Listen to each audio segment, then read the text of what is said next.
സംസ്ഥാനത്ത് വീണ്ടും ഒരു കാട്ടാനാക്രമണം ഉണ്ടായി. ഇടുക്കി പെരുമന്താനം കൊമ്പൻപാറയിൽ കാട്ടാനാക്രമണത്തിൽ ഒരു സ്ത്രീ കൊല്ലപ്പെട്ടു എന്നുള്ളത്.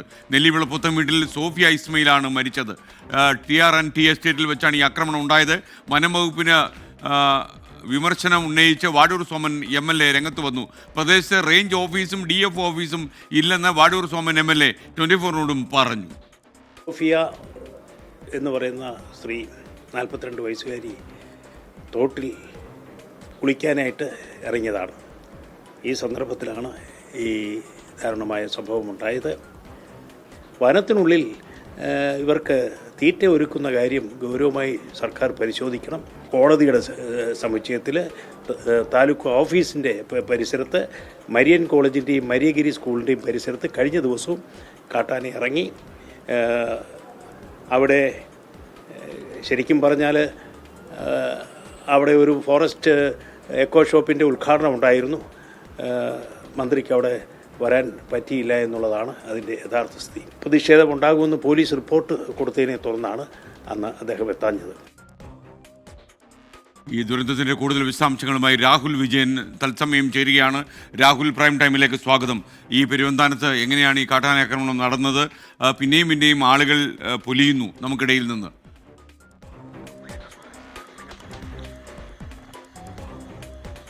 വൈകിട്ട് 6 മണിയോടുകൂടിയാണ് ഈ കാട്ടാന ആക്രമണം ഉണ്ടാകുന്നത് എന്നുള്ളതാണ് ഏറ്റവും പ്രധാനപ്പെട്ട കാര്യം. സോഫി ഇസ്മയിൽ കുളിക്കാനായും ആ തോട്ടിലേക്ക് പോയതാണ്. TRNT എസ്റ്റേറ്റിനും വനമേഖലയോട് ചേർന്നുള്ള ഒരു അതിർത്തി പ്രദേശത്തുള്ള തോടാണ്. അവിടെയാണ് കുളിക്കാനായി പോയത്. അവിടെ വെച്ച് കാട്ടാനെ ആക്രമിക്കുകയായിരുന്നു എന്നുള്ളതാണ് നമുക്ക് മനസ്സിലാക്കാൻ കഴിയുന്നത്. സോഫിയെ അതിക്രൂരമായി ആക്രമിച്ചു. ഒരു പാറയിടുക്കിലേക്കും കാട്ടാന ചവിട്ടി അമർത്തി വെച്ചാണ് ഈ ജീവൻ നഷ്ടപ്പെടുന്ന ഒരു സാഹചര്യത്തിലേക്ക് പോയത് എന്നുള്ളതാണ് നമുക്കറിയാൻ കഴിയുന്നത്. ഈ TRNT എസ്റ്റേറ്റിൽ കഴിഞ്ഞ 4 കൊല്ലമായി കാട്ടാനയുടെ ആക്രമണമുണ്ട്, കാട്ടാനയുടെ ശല്യമുണ്ട്.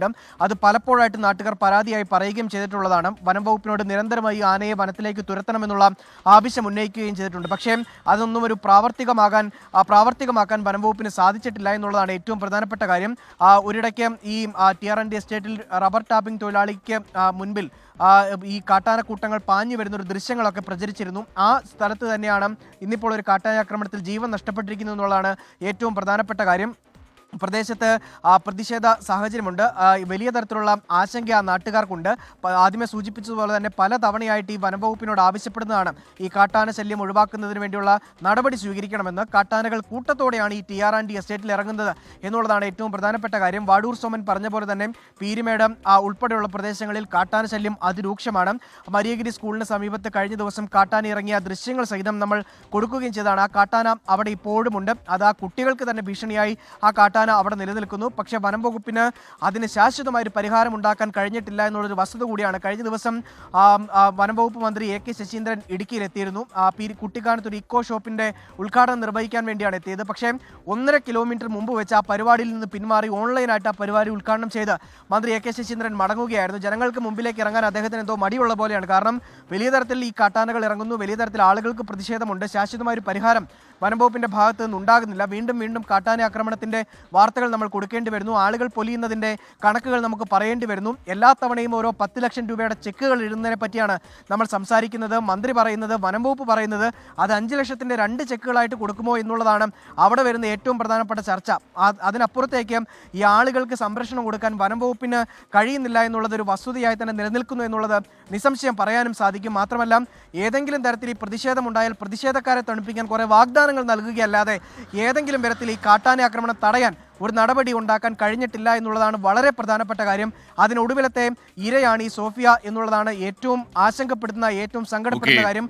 എന്തായാലും ഇടുക്കിയിൽ കാട്ടാന ആക്രമണത്തിൽ കഴിഞ്ഞ ഒരാഴ്ചക്കിടെ 2ാമത്തെ മരണമാണ് സംഭവിച്ചിരിക്കുന്നത് എന്നുള്ളതാണ് ഏറ്റവും പ്രധാനപ്പെട്ട കാര്യം. SKN. രാഹുൽ വിജയനാണ് ഇടുക്കിയിൽ നിന്നും ചേർന്നത്. പെരുവന്താനത്ത് സോഫിയ ഇസ്മയിലിൻ്റെ മരണം ഉണ്ടായി. വളരെ സങ്കടകരമായ കാര്യമാണ്. പിന്നെ ഒരു കാട്ടാന ആക്രമണത്തിലാണ് ഒരു മനുഷ്യജീവൻ നഷ്ടപ്പെട്ടത്. അഞ്ജന ചോദിക്കുന്നത്, എന്തുകൊണ്ടാണ് ഈ സംഭവങ്ങൾ പിന്നെയും ഉണ്ടാകുന്നത്? കാട്ടുമൃഗങ്ങൾ നാടിറങ്ങി വരുന്നു, കാട്ടിലേക്ക് വരെ തളയ്ക്കാൻ കഴിയുന്നില്ല. കാട്ടിൽ ഭക്ഷ്യവസ്തുക്കളും വെള്ളവും ഒന്നും കിട്ടാത്തത് കൊണ്ടാണോ എന്നറിയില്ല. എന്തായാലും നാട്ടിലേക്ക് കാട്ടുമൃഗങ്ങൾ വരുന്നു, നമ്മുടെ പല മനുഷ്യരും നമുക്ക് നഷ്ടമാകുന്നു എന്നുള്ളതാണ്. ചില ഷാബി കൊമ്മേർ ചോദിക്കുക, ഈ തട്ടിപ്പിൽ വിധേയമായ ആളുകൾക്ക് പണം തിരികെ കിട്ടുമോ എന്ന് ചോദിക്കുന്നു. പണം തിരികെ കിട്ടുമായിരിക്കും എന്ന് നമുക്ക് പ്രതീക്ഷിക്കാം. പക്ഷേ അതിനൊക്കെ കുറേ സമയമെടുക്കും. അത് എത്ര കാലം നമ്മൾ കാത്തിരിക്കും എന്നതിനൊന്നും ഒരു കണക്കുമില്ല. എന്തായാലും ചില ആൾക്കാർ പറയുന്നത് ഇപ്പോഴെങ്കിലും ഇയാളെ പിടിച്ച് നന്നായി, അല്ലെങ്കിൽ കേരളം മുഴുവൻ അയാൾ വിലക്ക് വാങ്ങിച്ചേരെ എന്നാണ് പറയുന്നത്. ഇത്ര കൂടുതൽ തട്ടിപ്പിന് നമ്മൾ നിന്നു കൊടുക്കരുത്. സൗജന്യങ്ങൾ ലഭിക്കുമെന്ന് കരുതി ഏത് തട്ടിപ്പിനും നമ്മൾ നിന്നു കൊടുക്കരുത് എന്നാണ് എനിക്ക് പറയാനുള്ളത്.